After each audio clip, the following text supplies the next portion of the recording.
always adored the vintage pinup and burlesque aesthetic, as many of you know if you follow me on Twitter or Instagram. I love the glamour, the artistry, the costumes, and yes, the female form. I wanted to celebrate the history of the very brave women who dared to participate in cheesecake and burlesque in a world much more misogynistic than today. There are plenty of resources on the glamorous white women who dominated these fields, like the highly recognizable Betty Page, neo-burlesque queen Dita Von Teese, mid-20th century striptease stars Gypsy Rose Lee and Lily St. Cyr, others, but very few on the glamorous black women. But these women existed, and though much of the information is lost to time, I did some digging to learn about the journalism they inspired, the money they made, and the history they left behind. Maybe you've seen their pictures floating around social media, but now it's time for a deep dive. Before diving into this video about black women in burlesque and pinup glamour, I want to shout out the amazing sponsor of this video, Beducated. Not only is that the perfect brand name for a company all about educating you in the bedroom, it's actually also perfect for the topic of this video. Beducated has a huge library of sex-positive and inclusive courses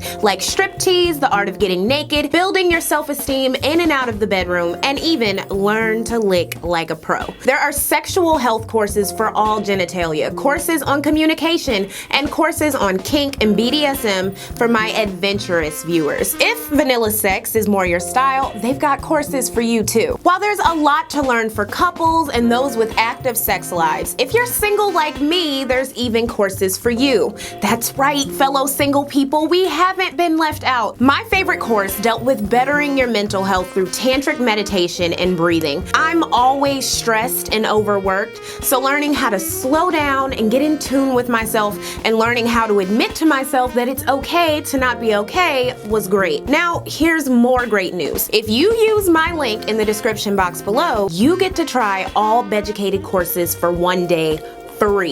And there's a huge library to look through. Go ahead, click and open another tab so you can go look when you're done watching this video. And if you use my coupon code ELEXIS, you get 65% off of the yearly pass forever. This is an amazing deal. And if you're not ready to commit for a year, you can join Beducated and level up your love life, whether romantic or self-love, for just $9.99 a month. Check the link in my description box and tell them Elexis sent you.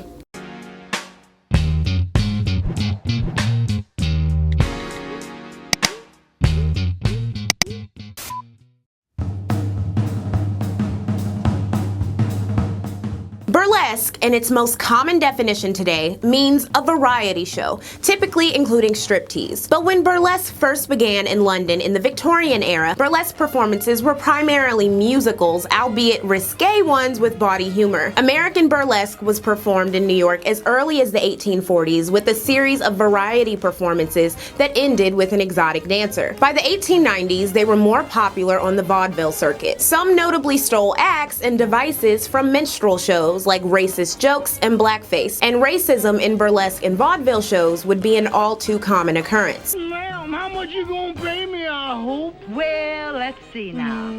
I'll pay you all your worth. No, ma'am, I gotta have some money. By the 1910s, striptease was more widely incorporated into burlesque, and by the 30s, striptease dominated burlesque. In London, where burlesque bloomed earlier than America, early female supporters in 1869 considered it to be a positive post-Victorian rejection of bodily shame and healthy respect for female beauty. Throughout the history of burlesque, women would be members of the audience as much as men. Through the 1950s, it was common to see clubs advertising to couples. Meanwhile, opposers of pinups in burlesque referred to such public displays of sexuality as objectifying and of low morals. From the beginning, burlesque models and actresses used pinup illustrations to advertise their performances in shows. Many were used as postcards. Another early iteration of the pinup was the illustrated Gibson Girl by artist Charles Dana Gibson, who was later turned into a real model. Pinups gained popularity in the early 20s, but really came into vogue during World War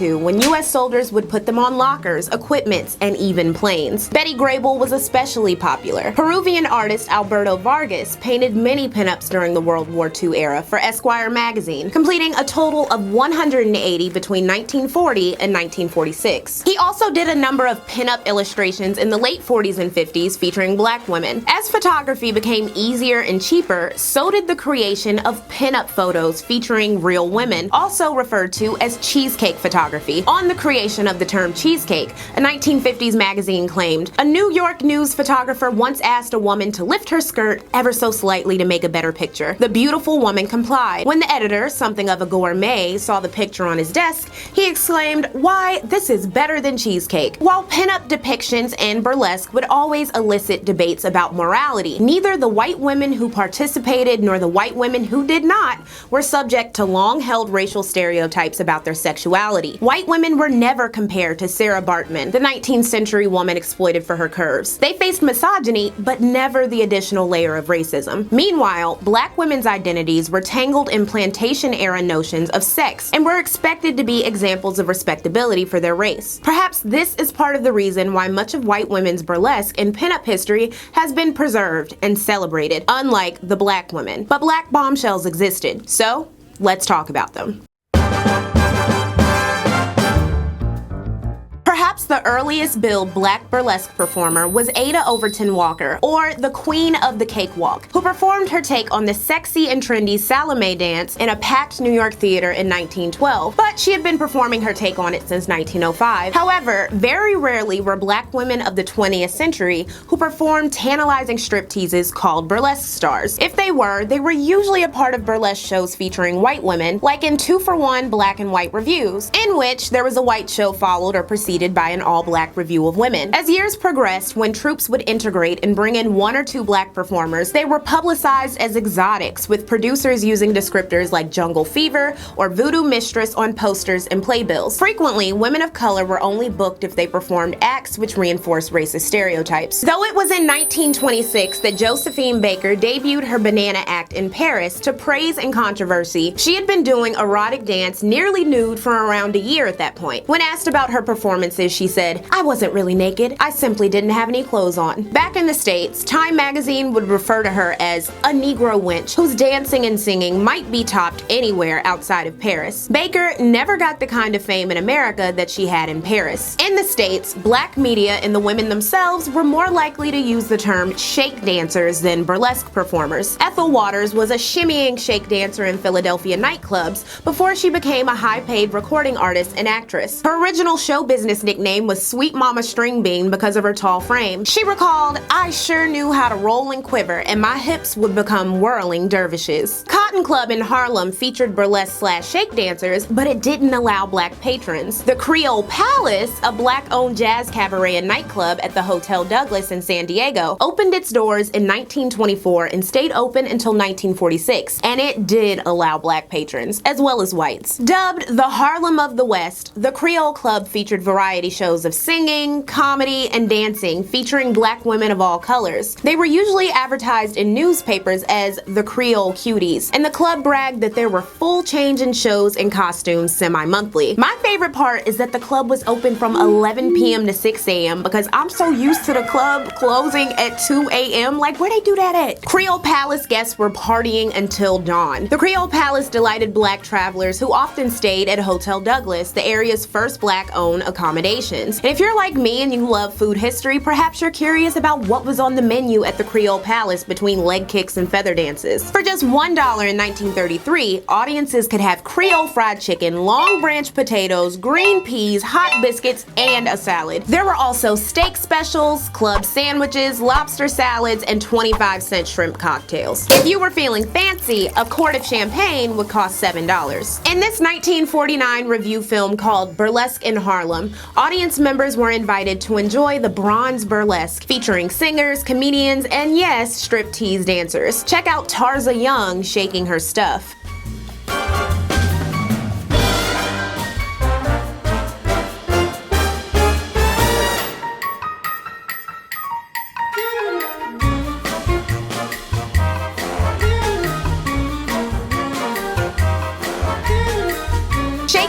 striptease artists and burlesque stars as individual performers really grew in popularity in the 50s when they were routine fixtures of Jet magazine. The dating exploits and career choices of shake girls were reported regularly in the magazine, though they were not mentioned at all in the more middle-class Ebony. The girls were always being married, getting gifts, or getting into alleged cheating scandals. During the Great Depression, few people could afford Broadway shows, but they still craved entertainment, so burlesque peaked in popularity. One of the most renowned was Minsky's Burlesque, with 6 New York theaters in Philly, Baltimore, and Pittsburgh. By 1935, citizens groups were protesting such establishments, leading to more performance restrictions, transgressions, and raids. In 1937, all burlesque liquor licenses were not renewed in the city of New York, for example. However, the Minsky burlesque circuit would continue, and by 1952, when shake dancers were on Vogue in Jet magazine, it was reported that Sepia Stars, Tina Marshall, and LaBommie were added to the once all-white mix. Detroit-born LaBommie, real name Gloria Howard, originally began shake dancing because a booking agent said she was too tall for the chorus line. She had been billed previously as a shake dancer, and at Minsky's she was paid $1,000 a week for her Bumps and Grind act. This is approximately $11,000 a week in today's money. She also received marquee billing. Just 2 years later, LaBommie was reported to begin a 6-month European nightclub tour, working for at least $500 a week, or about $5,500 in today's money. By comparison, a black woman working in, say, Mississippi could expect on average $700 per year. And for black women nationwide, the average weekly pay was $24, or $256 a week in today's money. But by another comparison, Tempest Storm, the highest paid white dancer,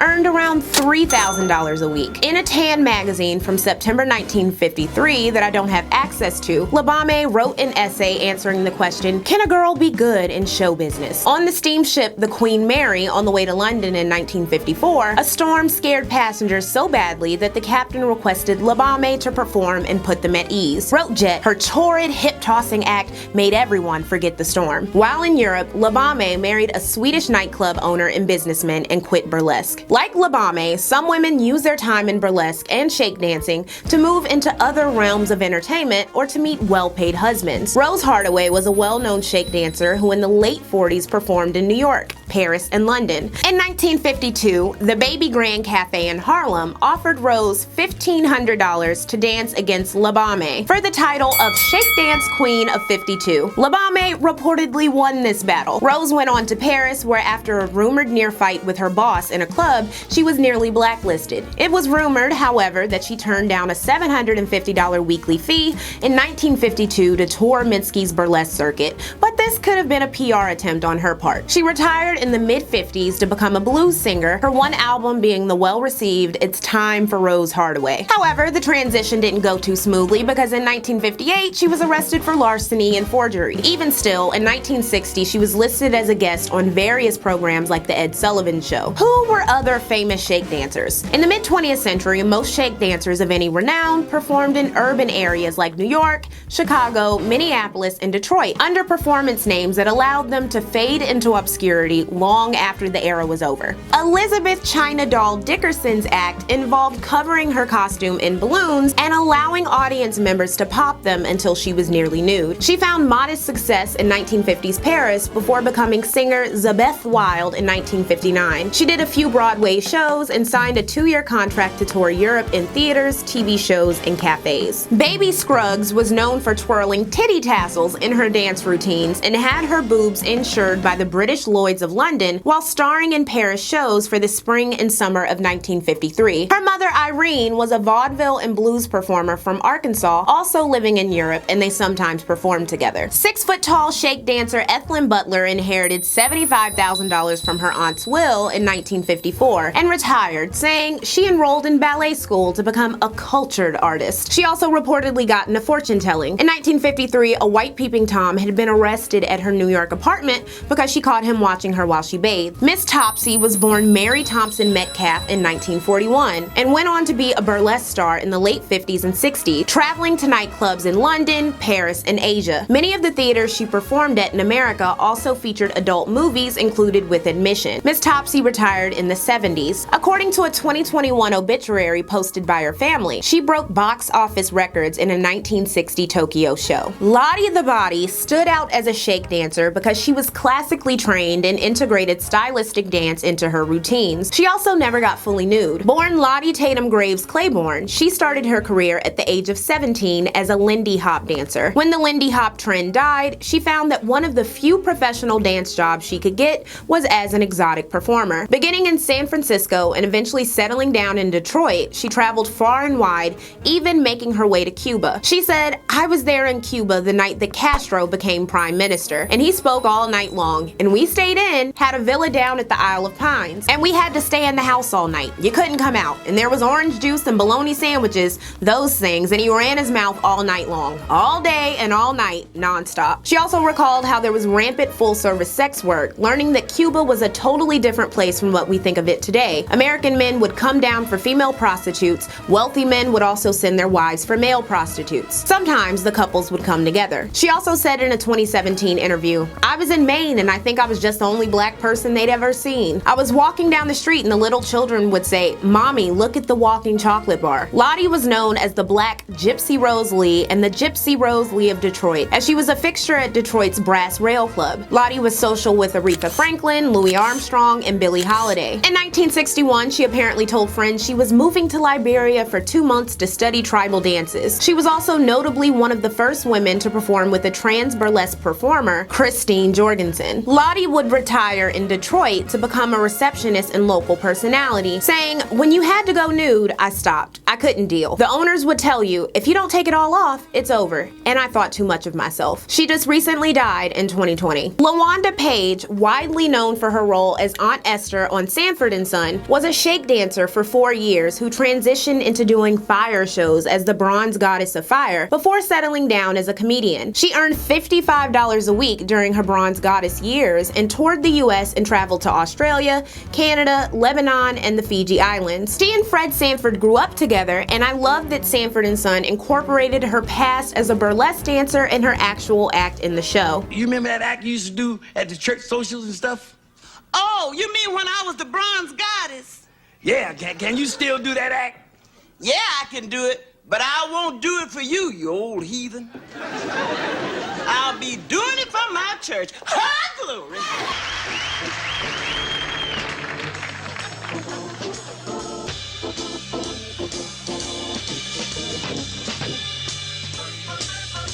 Jean Idell was a student of the Katherine Dunham School of Dance in Chicago when she was discovered by a talent agency. She performed at Minsky's Rialto Theater in Chicago and was billed as the Sepia Sally Rand. She took home about $12,000 a year, or $125,000 in today's money. She was renowned for her sensual dances with huge, luxurious ostrich feather fans. When she was just 22 years old, it was reported that she was booked solid for the next 30 weeks on a coast-to-coast 11-city tour with an otherwise all-white burlesque unit, using $1,000 worth of ostrich feather fans. A 1954 Jet article mentioned that she put 3 locks on her dressing room door at the night spot where she worked in Minneapolis. After finishing her torrid act in the show, fresh guys try to crash her dressing room and date her. Due to her popularity, she played a major role in integrating white-only burlesque clubs. In the untitled Black Burlesque History Project, she recalled the conversation of her mother telling the family pastor of her new profession. She said, "My daughter's dancing butt naked." He said, "Go ahead, child. Be another Lena Horne." By 1963, Jean Idell retired to have children. She returned in June 2012 for a performance at the Titans of Tease showcase. Rosita Sims, a friend of Duke Ellington, was an unhappy 32-year-old telephone operator in Detroit in 1960 when she decided to get into burlesque. This is notable because both burlesque and the adjacent shake dancing were dying down in popularity. Inspired by the Duke, she became Toni Elling. And this was all because her employers at Michigan Bell refused to promote her because she was black. Though not afraid to flash a tit, Toni's style didn't involve outright nudity. She said of her refusal to take off her panties or wear a G-string, "It's entertainment, yes, but the idea is to suggest what's there, not throw off all your clothes and reveal everything. That's why they call it striptease." Like all of the women on this list, she faced discrimination behind the scenes. She said, "I had a harder time than a lot of the girls because of my blackness. It was very hard for a black stripper in those days. We weren't paid what other girls were paid, and we weren't allowed to work at certain clubs." Dressing room, we had lots of girls. And they'd be always, when I'm dressing, looking behind me and all, and finally, and I'm wondering, what the heck is going on? Finally, one girl told me that they thought I had a tail. They thought black people had tails. And they were trying to see mine. I said, "What did you think I did? Tucked it at night?" It was more amusing than anything else. When she quit shake dancing, she went on to work odd jobs as a waitress, barmaid, switchboard operator, and manicurist. In 1968, it was reported that Alan Bourdain, who owned the Crazy Horse Striptease Club in Paris, is looking for a Negro girl for his famous lineup. Don't apply unless you have a superb figure and are dark brown. The club was looking to capitalize on new laws that allowed full nudity. Some burlesque and shake performers couldn't see themselves moving into outright striptease or full nudity. They also had a problem with club owners asking them to go out and mingle with patrons, which was the predecessor to lap dances. Burlesque theaters struggled to hold on to their relevancy into the late 60s and early 70s as go-go dancing, XXX peep show theaters, and strip clubs became more popular. Many burlesque and shake dancing stars would retire, like Toni Elling, who bowed out in 1974, though others would move into working at strip clubs. Though the banana dance was extremely risque and controversial for its time, in 1974, Josephine Baker would say at 67, "I'm not gonna do a striptease. Don't do that. Hold on to your illusions." It's not surprising that many of these burlesque performers were keen to separate themselves from strippers, as strippers do with cam girls and cam girls do with porn stars, and so forth the hierarchy goes. Still, plenty of women did get nude and become the first wave of post-burlesque strippers, where nudity took priority over costume and artistry. They often found racial discrimination, unfair wages, and harassment in these positions, like the black women who had done burlesque, and like black women in any other profession. In one 1971 Jet magazine shot, a New York stripper named Mademoiselle Chiffon called out burlesque millionaire Leroy Griffith for being unfair to strippers, with the magazine vaguely referring to it as a wage dispute. Perhaps wanting to set themselves apart from full-service sex workers, read one sign in the back, "Bumping and grinding is better than grunting and groaning." Before moving into the history of black pinups, I feel like this is a perfect time to remind you that when you click the link in my description box below and get access to all Beducated courses for 1 day free, you get access to courses like a beginner's guide to erotic dancing. Grab your lingerie and get it popping. Whether you want to turn it into a career or just get sexy for your partner, Beducated can help you unlock the burlesque or shake dancer inside of you.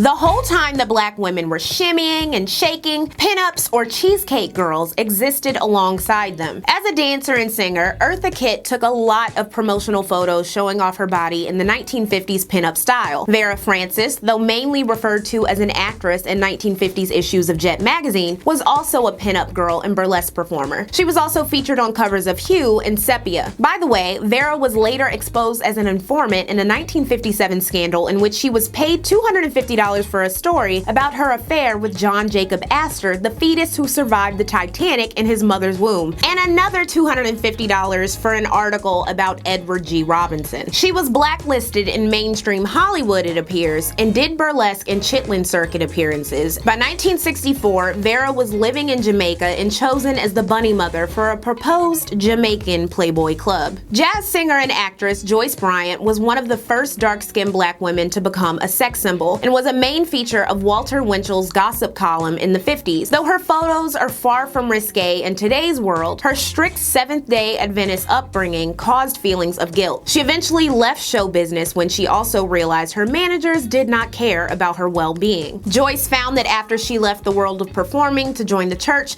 some members were less than pleasant. She eventually went back to performing in cabarets in the 1970s and 80s. Jet magazine began publishing its Beauty of the Week pinups in 1952, the same year that it published How to Shoot Cheesecake Models. It announced, "Negro models have crashed cheesecake photography." Hollywood long ago learned that scantily clad, well-curved damsels were a strong selling point for its vast motion picture industry. But only recently, with the advent of top-quality Negro magazines and the rush of national advertisers to take the vast $15 million Negro market, has the brown-skinned model found her place in the multi-million-dollar glamorized leg industry. Wrote actress and pinup Rosalind Hayes in 1952, "Some people thought being photographed as near as I was to nudity was an unpardonable sin. Yet they must realize that work most frequently called for consists of cheesecake or leg art, and however photographed or painted, the fact still remains that it is art." Many women who appeared in Jet were girls next door types who had college careers or aspirations in science and politics,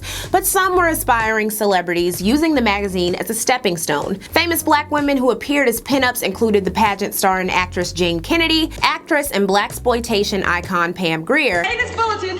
Hi, everybody. Morning, everybody. Hi, everybody. Can I come in and talk to you? Hi, kids. Hi, y'all. Hi, Winona. Hey. and actress Janet Du Bois, most famed for being Willona on Good Times. Jet also published calendars through the 60s and 80s that grew increasingly risque and eventually very nude. I would actually love for them to bring these back if I could be Miss January. Hue magazine was another Johnson publication that featured pinup photography, though I don't have access to digitized archives to peek inside the way I'd like. The titles on the covers were often meant to be salacious, with questions like, what makes sex appeal? And spare parts for sex. They were published from 1953 to 1959, and for my New Yorkers with access to the Schomburg Center, they're available. By the late 50s, after the 1953 introduction of Playboy, magazines wanting to duplicate its success were taking it a bit further. One of the first magazines to display black women completely nude was Tan and Terrific, which, though published without a date or editor credit, was linked to pornographer Reuben Sturman. Duke magazine was a 1957 Playboy-like editorial magazine targeting well-to-do black men. It only lasted 6 issues, but contained black pinup illustrations and centerfolds. The women were called the Duchesses of the Month, and nestled between men's essays and stories by novelist Chester Himes, writer George Schuyler, and other writers. The editor of the short-lived magazine was Dan Burley, who was a writer, journalist, and musician. After starring in a raunchy, critically acclaimed but poorly performing musical, Nichelle Nichols, born Grace Dell, attracted the attention of Playboy's creator, Hugh Hefner. Ironically, the play was a satire of Playboy. She began performing song and dance routines at the band's Chicago club shortly after. At some point, Nichelle also did pinup photography before she went on to star as Nyota Uhara on Star Trek in 1966. She was one of the first black women in a major TV series, and by the way, she also started a project with NASA to help recruit black people and women, which helped NASA recruit the first female astronaut, Sally Ride, and the first black astronaut, Gian Guy Bluford. In 1963, LA photographer Howard Moorhead overheard a white photographer saying, "It is next to impossible to supply consistently attractive pinups and fashion photography using Negro models for the simple reason that there aren't that many attractive Negro girls who have charm and who are photogenic." Moorhead, who was also a Tuskegee Airman and the creator of the Miss Bronze California beauty pageant, knew this wasn't true and took artistic and sensual pictures of black women. He created and published the photographic essay Gentlemen Prefer Bronze into a magazine and later a book in 1964, and it included nudity. Meanwhile, in March 1965, Playboy printed the first black Playmate of the Month, 19-year-old Jennifer Jennifer Jackson. If that age seems a bit young to you, keep in mind that teens in the 1960s were more likely to marry and have babies earlier than teens today. Jennifer said about her experience, "I didn't show what they show now, just the top. But still, it was risque." Because she also worked at the Chicago club, she got more fan mail and hate mail than any other Playboy bunny. Though a 2017 profile is mostly positive about her experience, Jennifer remembered Hefner with sharp eyes, saying, "Hef was kind of like a pimp, a high-class pimp." Jennifer said her dad was proud of her and that her mom told her to watch herself. Her twin sister eventually became employed at the Chicago club as well, where women notably experienced poor working conditions and terrible pay. The 2017 article went on, "The Vietnam War was ramping up, and she felt proud that black soldiers could see one of their own in the magazine's glossy pages. I got so many fan letters from those guys, it broke my heart. A lot of them never came back, and some who did come back were real messed up." She added, "It was something to show the white community that there are some beautiful black women, black people, which was disregarded. We weren't considered at all. We weren't a part of Madison Avenue or Hollywood, who set the beauty standards. All you saw in the movies was black maids." Jennifer went on to be an investigator for Child Protective Services in Seattle and led a normal life. Jennifer's appearance was followed by the first black woman on the cover, Jean Bell, in a group, Off to the Side, in January 1970, and Doreen Stern by herself in 1971. Something interesting happened with Ebony magazine in the 60s. In the midst of the Vietnam War in 1968, it dedicated its August issue to black soldiers. One section, cheekily titled "Something for the Boys," stood out in particular. Describing the average black soldier, they said, "Snapped from civilian life and forced to live in practically an all-male world, even while on duty in the States, he misses the sight and companionship of the opposite sex. So he settles for the substitute, pictures from newspapers and magazines. But young black soldiers have one complaint. We cannot find nice pinups of our own girls. Why can't Ebony print more pictures of pretty girls?" The magazine continued, "We have just one request. Will any reader who is not particularly partial to pinups please clip these pages and send them to a friend in the service?" There were 6 women photographed on a beach, and I love that one of them wore her natural hair. Predictably, not all of Ebony's middle-class readers were pleased with the magazine's choice to print very tame pinup photography. Wrote one angry reader, "I just perused the special issue for August and am disappointed to find such a fine collection of Negro material, spoiled with a few pages of pinup girls. Is the morality of our people not worth more than a few dollars in magazine sales?" The reader, Sister Rose Carlita, announced, "Your request to clip the pages and send them to a soldier is just too far out. Help the fellows to live clean by sending them attractive, uplifting pictures, something worth fighting for." But there was a lot of encouragement too. "We're very proud of you for your soul sister pinup pictures in your August special issue. But when we cut out one girl, we also cut out 1 or 2 other girls on the opposite side of the page,"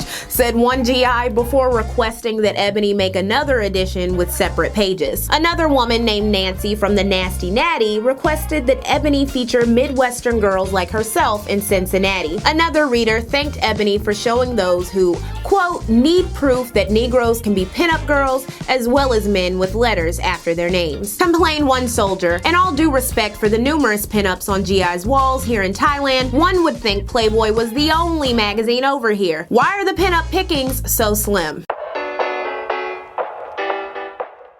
So both burlesque and pinup photography fell in popularity through the 70s onward, as strip clubs and pornography took a more dominant and public role in erotic media. The negative stigma attached to striptease was beginning to fade as well. A 1978 Jet magazine issue asked, "How do the members of the elitist Chicago Assembly relax after putting aside law books, business ledgers, and other professional paraphernalia? Recently, they put on black ties and tuxedos to watch a striptease dancer who accepts their applause." The magazine also continued publishing its pinup calendar, though there were a lot more boobs. In the 90s, there was a revival of burlesque, though reviews typically included all-white lineups. In response, performers like Aurora Bubry-Ellis and Maya Haynes Warren founded organizations like Brown Girls Burlesque in 2007 to welcome minority performers in a white-dominated genre. As time passed, black neo-burlesque performers also incorporated more of the genre's earlier roots, like variety performances, with some strictly comedies and others political or or intellectual, said Brown Girls burlesque performer Shakava Honeychild. For black women, sexualized or other, to intellectually take to the stage and own yourself, that is very revolutionary. The African American woman's experience in America is very much one of sexual dominance or of being dominated. And so, to perform and take that back and have that expression is a political act. Chocolate City Burlesque and Cabaret in DC was also founded with a similar goal, empowering its performers to dance through, poke fun at, and identify the problems of being a black woman in America. As for the mainstream, Ashleyta Beauchamp, Jeez Louise, Coco Framboise,